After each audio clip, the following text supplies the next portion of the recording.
दोस्तों 29 अगस्त को हमारा कक्षा 11वीं का अर्थशास्त्र इकोनॉमी सब्जेक्ट का त्रैमासिक परीक्षा का पेपर है। ओके, तो इसलिए मैं दोस्तों आपको क्लास 11 का इकोनॉमी सब्जेक्ट का क्वेश्चन में जो त्रैमासिक परीक्षा के लिए जारी हुआ है स्पेशल, उसका कंप्लीट सॉल्यूशन बताते जा रहा हूं, क्योंकि बहुत हाई चांस है कि इसी से आपके क्वेश्चन पेपर में रहने वाले। ओके, तो पार्ट 1 और पार्ट 2 आ चुका है, जिसमें मैंने आपको कहा है जो आपके टोटल पहली बुक से आपके 3 इकाइयां हैं और दूसरी बुक से आपकी 2 इकाइयां, टोटल 5 इकाइयां आपके, उनके सभी के मैंने आपको वस्तुनिष्ठ कंप्लीट करा दिए हैं।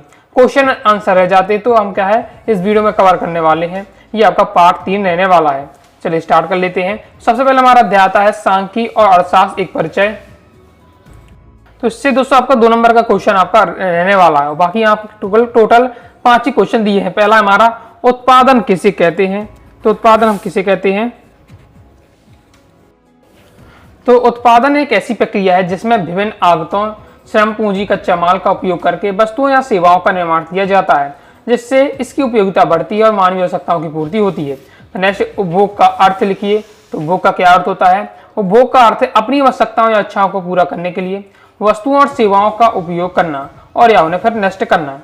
यह एक ऐसी प्रक्रिया होती है जिसमें उपभोक्ता किसी वस्तु या सेवा का उपयोगिता मूल्य का इस्तेमाल करता है या उस प्रक्रिया में वस्तु या सेवा क्या खत्म हो जाती है या व्यय हो जाती है।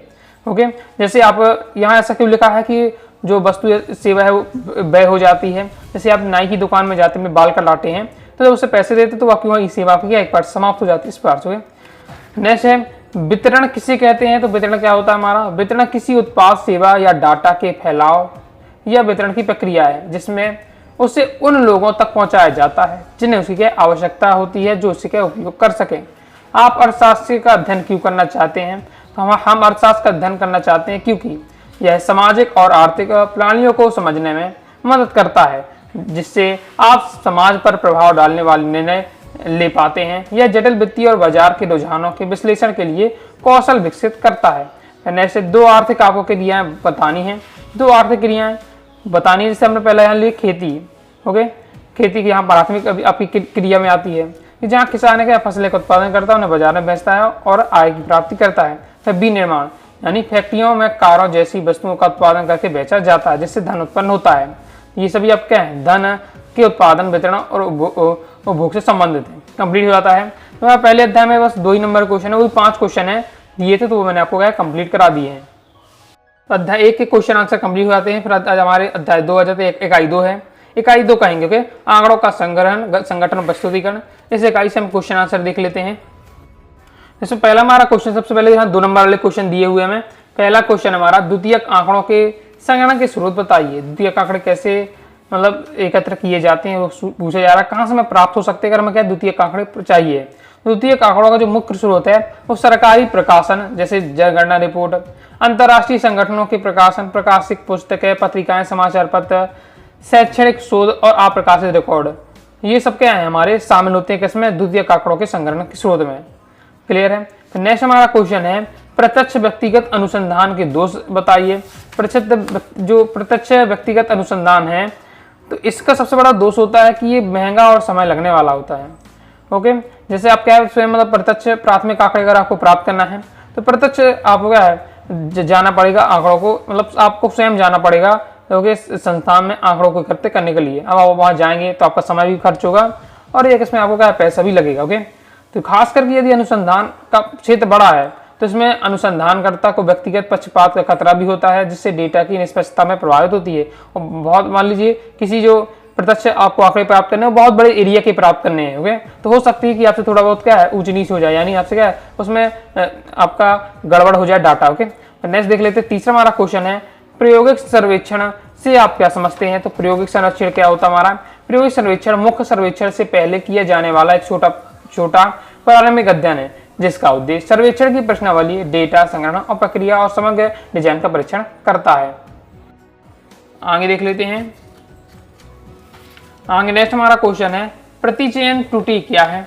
तो प्रतिचयन त्रुटि वह अनिश्चित या विचलन है जो तब उत्पन्न होती है जब किसी पूरी जनसंख्या का अध्ययन करने के बजाय उस जनसंख्या के लिए एक छोटे से नमूने यानी प्रतिदर्श के आधार पर उसके बारे में अनुमान लगाया जाता है। जैसे हमें क्या है बहुत बड़ी कोई जनसंख्या मान लो 10 करोड़ लोगों के बारे में जानना है कुछ भी। ओके, अब हम क्या करते हैं कि 10 करोड़ का टाइम लगेगा, पैसा भी लगेगा क्योंकि डाटा एकत्र करने में, तो इससे अच्छा क्या करें 10 करोड़ में से कुछ रैंडमली हम क्या 2-3-4 लाख लोग उठा लें फिर उनका करें। इसमें आपको स्वाभाविक है कि क्या हो जाएगा, इसमें त्रुटि हो ही जाएगी। तो प्रति चयन में यही क्या है, त्रुटि हो जाती है। तो नेक्स्ट है चर के 2 उदाहरण देना है आपको। तो चर के 2 उदाहरण आपके कौन से हो जाएंगे, एक तो ऊंचाई हो जाएगा और रंगों का आंखों का रंग हो जाएगा। ऊंचाई एक संख्यात्मक चर है जिसे हम मापा जा सकता है, जबकि आंखों का रंग एक श्रेणीबद्ध चर है क्योंकि इसमें अलग अलग मान होते हैं जैसे नीला, भूरा, काला, इस प्रकार से, लेकिन उन्हें क्या संख्याओं की तरह मापा नहीं जा सकता। तो नेक्स्ट हमारा राष्ट्रीय प्रतिदर्श सर्वेक्षण संगठन के 2 आपको कार्य बताने हैं, मुख्य कार्य बताने हैं। तो राष्ट्रीय सर्वेक्षण संगठन यानी NSSO के मुख्य कार्य क्या है, सामाजिक आर्थिक आंकड़े एकत्र करना, विभिन्न विषयों पर घरेलू सर्वेक्षण करना, ग्रामीण और शहरी में कीमतों पर का डेटा एकत्र करना, सांख्यिकीय डेटा में अंतराल का पाटना। इनका उद्देश्य योजना बनाना भी, नीति निर्माण और राष्ट्रीय सांख्यिकी को मजबूत कराने के लिए डेटा प्रदान करना होता है।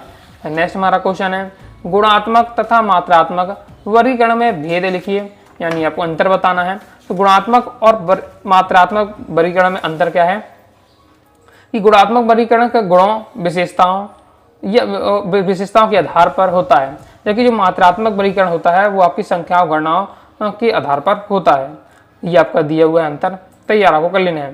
तो नेक्स्ट हमारा कालानुक्रम वर्गीकरण से आप क्या समझते हैं। तो कालानुक्रम वर्गीकरण क्या होता है कि कालानुक्रम वर्गीकरण वह प्रक्रिया है जिसमें सूचनाओं या डेटा को उनके घटित होने के समय के अनुसार व्यवस्थित किया जाता है। इसमें घटनाओं का आंकड़ों का वर्ष, महीने, हफ्ता, दिन क्रमवार आरोही अवरोही में रखा जाता है। नेक्स्ट हमारा क्वेश्चन है एक अच्छी सारणी की आवश्यक तत्व बताना है आपको। एक अच्छी सारणी का आवश्यक तत्व आपके कौन कौन से हैं।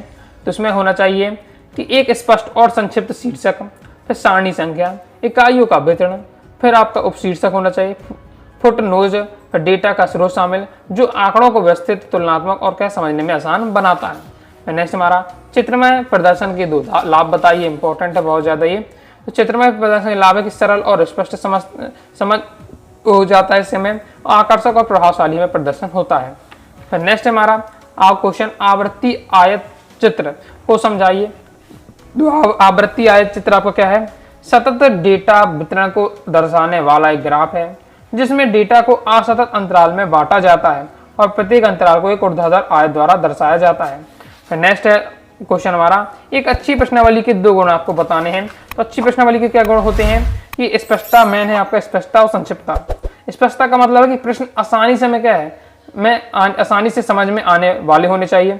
संक्षिप्तता का मतलब है कि प्रश्नों की संख्या कम से कम हो ताकि क्या है उत्तरदाता के आसानी से जवाब दे सकें। और इसे चाहे तो पॉइंट में बना सकते हैं। तो पहला पॉइंट हो जाएगा आपका स्पष्टता, फिर स्पष्टता के बारे में बता देना कि प्रश्न आसानी से हम समझ में आने चाहिए। फिर है आपका संक्षिप्तता, संक्षिप्तता का मतलब है कि प्रश्नों की संख्या कम हो ताकि क्या है जो उत्तर देने वाला है वो आसानी से उत्तर दे सके। तो कंप्लीट हो जाता है। इसके बाद दोस्तों हमारे आ जाते हैं लघु 3 प्रश्न, 3 नंबर वाले प्रश्न। तो पहला हमारा क्वेश्चन प्राथमिक तथा द्वितीयक आंकड़ों के मध्य भेद लिखिए। भेद यानी प्राथमिक आंकड़े और द्वितीयक आंकड़े में आपको अंतर बताने हैं। तो दोस्तों आपका ये दिया हुआ प्राथमिक आंकड़े और द्वितीयक आंकड़े में अंतर हो गए। अब इससे क्या है समंक भी बोलते हैं। तो प्राथमिक समंक और द्वितीय समंक भी लिखकर आ सकता है पेपर में। प्राथमिक आंकड़े को क्या है जो अनुसंधान करता है वो स्वयं प्राप्त करता है जो कि प्रथम बार, जबकि द्वितीय का समंक में क्या हम किसी व्यक्ति या संस्था के माध्यम से आंकड़े ले लेते हैं। फिर इसके बाद आप दिया हुआ है प्राथमिक आंकड़े जब एकत्र करेंगे उसमें समय, श्रम, धन की अधिक व्यय होता है, जबकि द्वितीयक आंकड़ों में क्या है समय, श्रम, धन बहुत कम कम व्यय होता है। क्यों होता है क्योंकि हम दूसरों के माध्यम से डायरेक्ट ले लेते हैं। तो ये आपका दिया है, तैयार कर लीजिएगा। फिर नेक्स्ट हमारा क्वेश्चन है एक अच्छी प्रश्नावली बनाते समय क्या सावधानियां बरतनी चाहिए। देख लेते हैं कौन कौन सी सावधानियां बरतनी चाहिए। तो ये आपकी दी हुई एक प्रश्न अच्छी प्रश्नावली बनाते समय सावधानी कौन कौन सी रखनी है। पहला आपका सरलता और स्पष्टता, फिर संक्षिप्तता, तार्किक क्रम, स्पष्ट निर्देश, एकल प्रश्न पूछे। ये आपकी हेडिंग इस प्रकार से आपको बना के लिखना है और उसके बारे में आपको है एक लाइन बता देना है।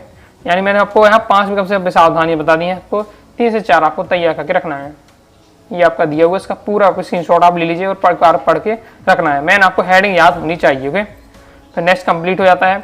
नेक्स्ट हमारा क्वेश्चन है एक आदर्शक सारणी का प्रारूप बताइए। तो एक आदर्शक सारणी का प्रारूप क्या होता है। एक आदर्शक सारणी एक स्पष्ट शीर्षक, एक सारणी संख्या, स्तंभों और पंक्तियों के लिए स्पष्ट उपशीर्षक, डेटा दिखाने वाला मुख्य भाग और सटीक जानकारी के स्रोत व टिप्पणी में शामिल होनी चाहिए। सारणी स्पष्टता, संक्षिप्तता, संतुलित होनी चाहिए ताकि क्या डेटा आसानी से समझा जा सके। नेक्स्ट है समावेशी तथा अवर्जी श्रेणी में आपको अंतर बताने हैं। तो ये आपका दिया है समावेशी और अवर्जी श्रेणी के बीच अंतर, तो इसे भी दोस्तों आपको तैयार कर लेना है। ओके, थ्योरी में दिया है, आप चाहे तो इसे क्या तक तालिका के रूप में भी लिख सकते हैं। ये कंप्लीट हो जाता है। ओके, बाकी नेक्स्ट आपका है जैसे आय चित्र द्वारा दर्शाना, तो उसे आपको अब देख लीजिएगा अपनी तरफ से। ये आपके क्वेश्चन है, एक और है छठवां, तो उसे भी देख लीजिए, दो को देख लीजिएगा। बाकी ये 4 है, आपके 6 क्वेश्चन है, 4 भी आपने पढ़ लिए, तो इन्हीं में से आपका क्वेश्चन आ जाएगा। ओके, फिर नेक्स्ट देख लेते हैं। नेक्स्ट हमारा इकाई आ जाती है, क्योंकि पहली पुस्तक से आपकी तीसरी इकाई है केंद्रीय प्रवृत्ति की माप। इसके भी हम क्या है क्वेश्चन आंसर देख लेते हैं। ओके, इसके बार कंप्लीट कर लेते हैं। इसके बाद दोस्तों हमारा फिर 2 ही अध्याय रह जाएंगे, दूसरी पुस्तक की हमारी 2 इकाई रह जाएंगी। ओके, तो उन्हें हम क्या है नेक्स्ट वीडियो में कवर कर लेंगे।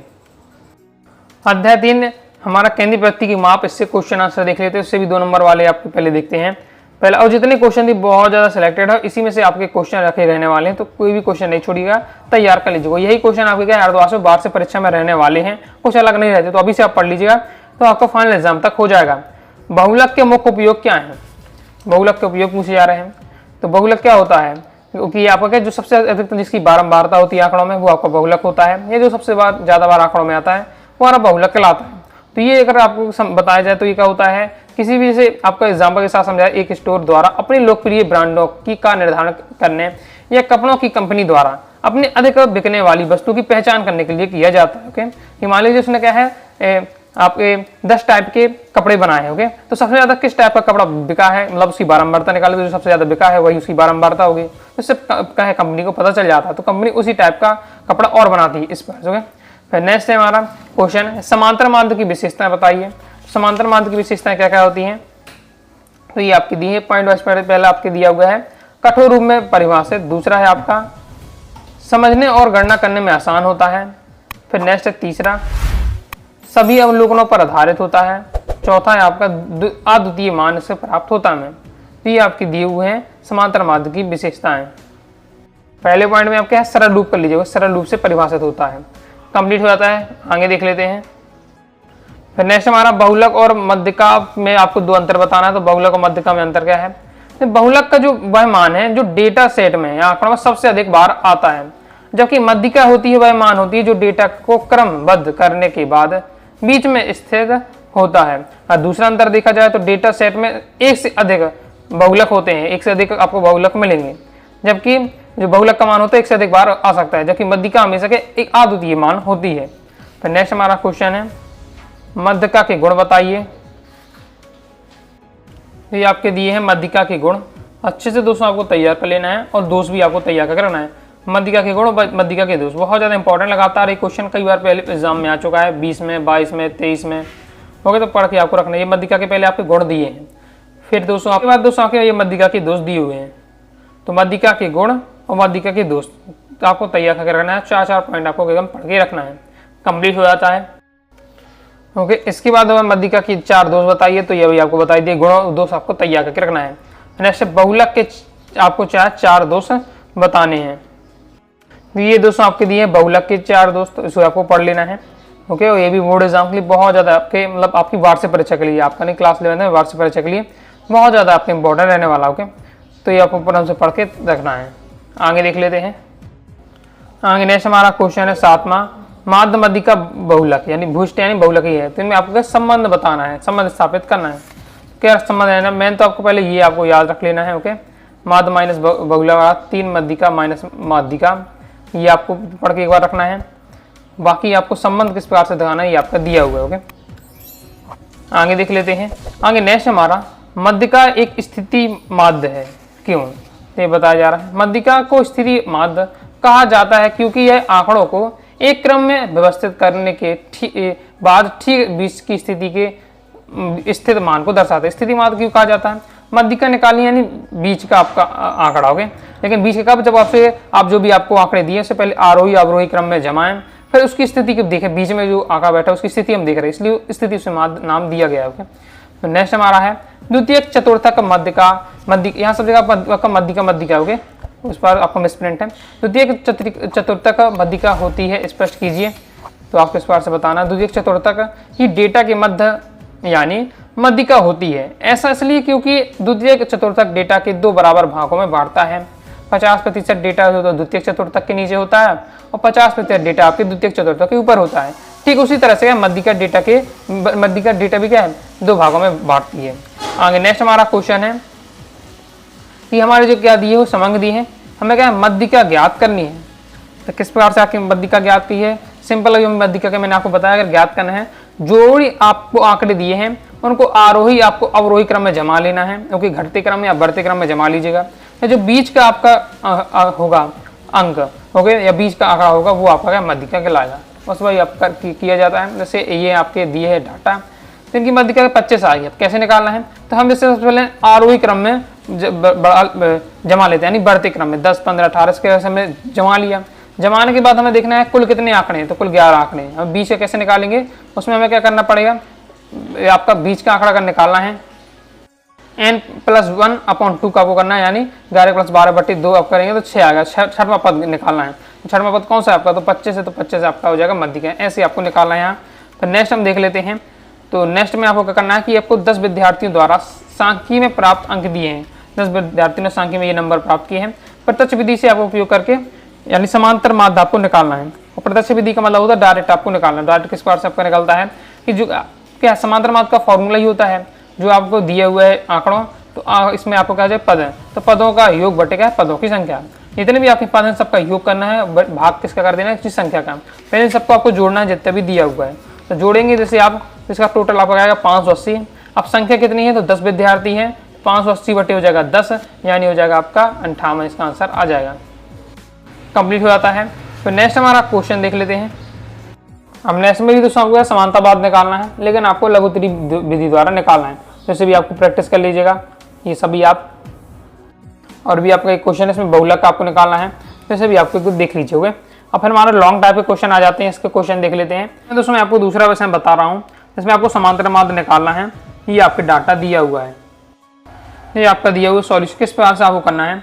इस समांतर माध्य निकालने की आपको सभी विधियाँ सीख लें। पहले आपको प्रत्यक्ष विधि डायरेक्ट वाली, फिर लघु विधि भी आपको तैयार कर लेना है। ओके, तो इसे आपको क्या है, यहाँ से आपको क्वेश्चन जरूर बनेगा। लॉन्ग में आपका 2 नंबर में आता है तो डायरेक्ट आपका प्रत्यक्ष विधि से आ जाता है। ओके, लेकिन जब आपका ये लॉन्ग में आता है तो फिर आपको यहाँ लघु विधि करना पड़ता है, तालिका बना के इस प्रकार से सॉल्व करना पड़ता है। तो इसे आपको दोस्तों सीख लेना है। बाकी ये सभी क्वेश्चन आपको एकदम प्रैक्टिस कर लीजिएगा। ओके, नेक्स्ट मैं आपको बता देता हूँ याला केंद्रीय प्रवृत्ति क्या अर्थ है और इसकी गणना की विभिन्न विधियों को बताइए। तो इसको ये आपका दिया है शॉर्ट में, मैंने आपको बता दिया केंद्रीय प्रवृत्ति का अर्थ और इसकी गणना की विभिन्न विधियाँ कौन कौन सी हैं, ये आपको बताया जा रहा है। अब विधियों को आप चाहें तो डिटेल से भी आप बताना पड़ेगा आपको। ओके, यहाँ मैंने आप थोड़ा सॉर्ट आउट कर दिया है। फिर आगे देख लेते हैं। नेक्स्ट क्वेश्चन बहुत ज़्यादा इंपॉर्टेंट है और हाई चांस है आपके। बहुलक को परिभाषित करते हुए इसके गुण बताने और आपको दोष को समझाना है।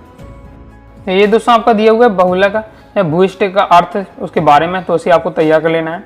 मेन आपका सबसे ज़्यादा यही इसका मतलब होता है कि जो आपके आंकड़ों में सबसे ज़्यादा बार आ रहा है वो आपका बहुलक कहलाता है। इसके साथ ही आपको बहुलक के गुण और दोष बताने। देखिए पहले दोष तो मैं आपको पहले ही बता चुका हूँ, ये आपके दोष दिए हुए हैं। ये आपको दोष तैयार कर लेना है, ये बहुलक के दोष हो जाते हैं। ओके, और आपके 2 नंबर में आ रहा है तो केवल सिंपल है बहुलक के क्या है ये बस पूछ लिया जाए, बहुलक के गुण बस पूछ लिया जाए, बहुलक के दोष बस पूछ लिया जाए। इसके बाद दोस्तों आपको क्या बहुलक के गुण भी आपको बताने, तो ये बहुलक के आपके क्या है गुण दिए हुए हैं। तो कंप्लीट हो जाते हैं बहुलक क्या है, बहुलक के दोष और बहुलक के गुण। नेक्स्ट है आपका सतत श्रेणी में मध्यिका है आपका। ओके, मध्य की गणना कैसी करनी है और हमें कल्पित आंकड़ों द्वारा इसे बताना है, तो देख लेते हैं।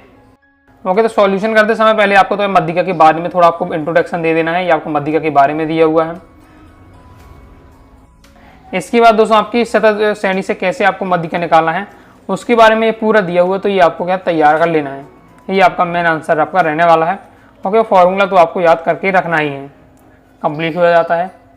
इस प्रकार से दोस्तों जो आपके मेन क्वेश्चन थे मैंने आपको कवर करा दिए हैं। तो इस प्रकार से दोस्तों हमने आपको जो आपकी पहली पुस्तक है ओके उसमें आपका अध्याय 1 अर्थशास्त्र का परिचय, अध्याय 2 आपको बता दिया है, इकाई 2 आपकी प्रस्तुति आंकड़ों का संगठन प्रस्तुतिकरण वाला, फिर अध्याय 3 आपका इकाई 3 केंद्रीय प्रवृत्ति मान, तीनों की कंप्लीट करा दिए। तो पहली पुस्तक में जो आपके ये 3 इकाई आने थे उनके क्वेश्चन आंसर हो गए हैं। अब केवल हमारे क्या है जो सेकंड पुस्तक है उससे भी आपकी अभी 2 इकाई आनी है, उसके क्वेश्चन आंसर तो मैं आपको नेक्स्ट वीडियो में कवर करा दूंगा।